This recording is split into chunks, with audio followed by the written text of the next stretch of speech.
the most anticipated rookie debut in decades. And in a flash, it came crashing down. His first ever dunk attempt in the NBA, he ended up motionless on the hardwood. As silence fell over the Chicago stadium, it looked like it might have been over.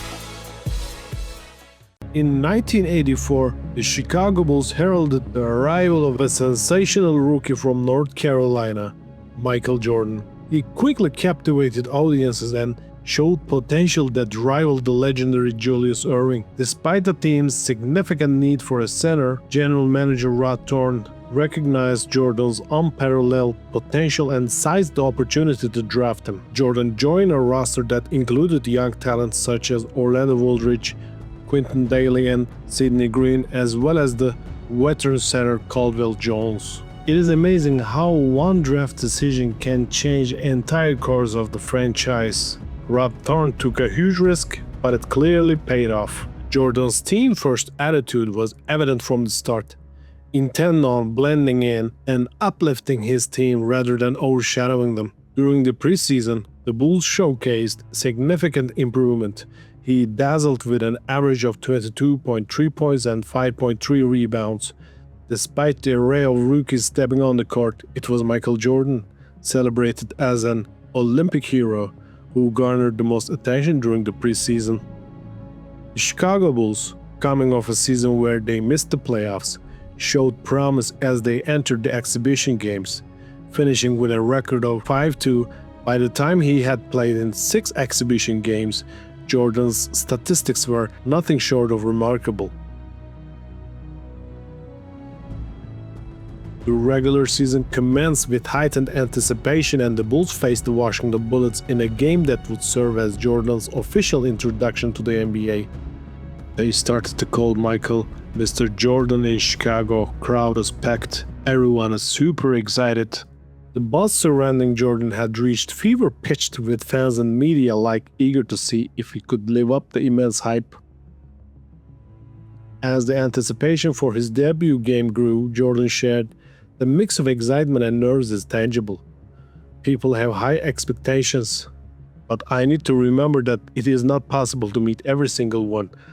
I'll be playing it a bit safe for my debut." Imagine being a rookie with that pressure on your shoulders. It shows incredible maturity for Jordan to focus on team first, even with all that hype.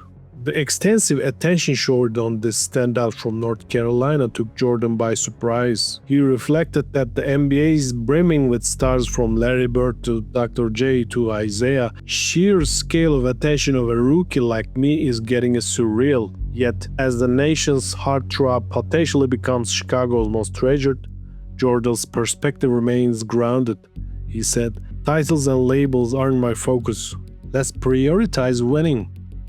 The Bulls introduced Michael Jordan with great fanfare, adopting the slogan, "Here comes Mr. Jordan," from a classic film to herald his arrival.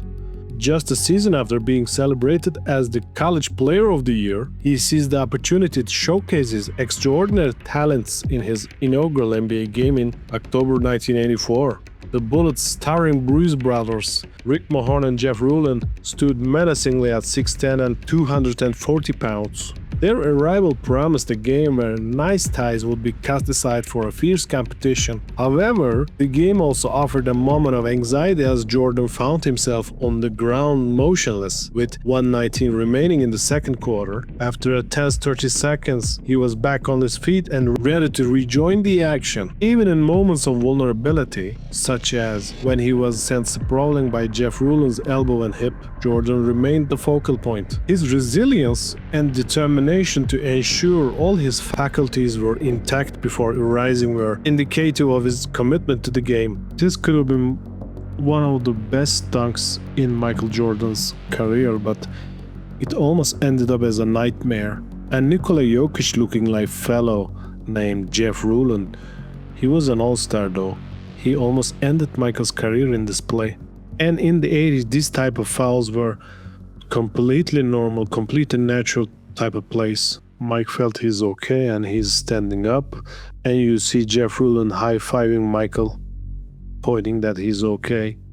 He was instantly recognized as Chicago's most treasured asset and the investment that sparked the new era.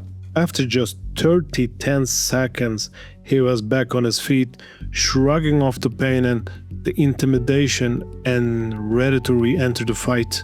I mean, just typical Jordan fashion, right? Thousands of times we witnessed this.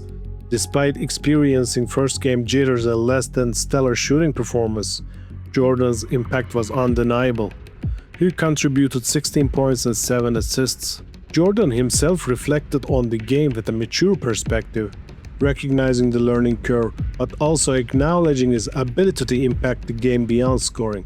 "I knew I could compete at this level, and it was about what I expected," he said. "I didn't think they'd double-team me as much as they did, but if my role is to be a decoy, that is okay." As the city of Chicago revealed in the return of fun to the stadium, courtesy of Michael Jordan, it was evident that the Bulls had acquired more than just a basketball player. They had found a catalyst for change, excitement, and a renewed hope. His presence on the court revitalized the Bulls, uplifting his teammates and transforming the atmosphere in the Chicago stadium. Orlando Woolridge and Quinton Daly rose to the occasion, their performances elevated by Jordan's infectious energy and competitive spirit. His first points in the NBA were turnaround fadeaway jumpers. Could any shot be more appropriate? It was the initial glimpse of the shot that would define his legacy, technically perfect and aesthetically beautiful. Jordan was born to be the game's greatest jump shooter. His most defining physical trait was the hang time. Jordan didn't just jump, he paused, floating in the air longer than his defenders. This incredible ability allowed him to wait for opponents to calm down, making his already technically perfect jump shot completely unguardable. Reflecting on his debut, Jordan displayed maturity and understanding of his role on the team, recognizing the learning curve ahead, but also embracing his ability to contribute in various ways, even if it meant being a decoy at times. In their season opener at the Chicago Stadium, the Chicago Bulls, powered by the fresh energy of their rookie sensation, dealt a 109-93 defeat to the Washington Bullets. Michael Jordan wasn't just an incredible athlete, he arrived as a complete scorer. He had the turnaround, the drive, and the mid-range game. He bypassed the typical rookie learning curve, already possessing the technical skills to score at will against the best players in the world. His quick first step was practically unstoppable, allowing him to leave veterans flat-footed and instantly establishing him as the fastest player on the floor. Michael Jordan had arrived, and the world of basketball would never be the same again. Reflecting on the NBA draft selections, it is almost unfathomable to think that were players picked before Michael Jordan. Rod Thorne, the general manager of the Bulls at the time, found it particularly hard to grasp. Thorne reminisced, out of all the talents presented in the draft, there were only two individuals who truly stood out as superstars. The two superstars mentioned were Hakeem Olajuwon, who was picked by Houston, and of course Jordan. He went on to explain the team's thought process, stating, "Although our most pressing need was in the center position, we couldn't let the opportunity to acquire a player with Michael's extraordinary potential slip through our fingers." Chicago's front office also anticipated that Jordan's presence would have a transformative impact on the Chicago franchise, which had been experiencing a slump prior to the drafting the rookie. While season ticket sales had not skyrocketed dramatically, with an exception of selling around 2,500, only slightly more than the previous season, Thorne underscored Jordan's invaluable contribution, especially in light of potential alternative draft scenarios. Imagine if Portland had chosen Jordan as a second pick and we ended up with Sam Bowie, Thorne reflected. Bowie might become a great player, but choosing him over Jordan would have been detrimental for our season ticket sales. Jordan's positive image particularly from his time with the Olympic team, truly saved the Bulls. The Bulls were banking on Jordan's star power to drive substantial World Cup business as a necessity, not just for the excitement of the game, but also to offset the financial implications of a substantial contract. The contract outlined 5 guaranteed years with escalating pay starting at $550,000 and reaching up to $800,000. Additionally, there were 2 non-guaranteed years at $1.1 million and $1.3 million at the discretion of the Bulls. If exercised, this would bring Jordan's earning to 7 years, averaging out to about $878,000 annually. It is wild to think that Chicago Bulls were worried about the ticket sales, or that one of the biggest stars ever was forced to wear white sneakers. This really reminds you this was 1984. However, the Bulls were keen on maintaining the team unity and a level of playing field when it came to certain aspects of player appearance. During the exhibition season, Jordan, backed by a $300,000 a year shoe deal, had been sporting black sneakers adorned with red stripes.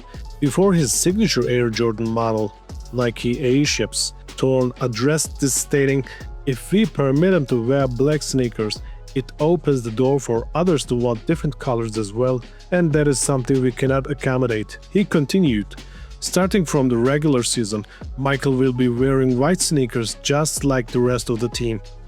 This decision underscored the Bulls' commitment to the team cohesion, ensuring that no player, regardless of their star status, was above the team's established norms. In 1984, a ripple of change began to course through Chicago's sports scene, bringing with hope and anticipation. For one of Chicago's long-suffering teams, that felt like a joyride. Conversations around the city swirled with themes of a transformative rookie named Michael Jordan, whose very name became synonymous with victory, dramatic change, and the dawn of a new era.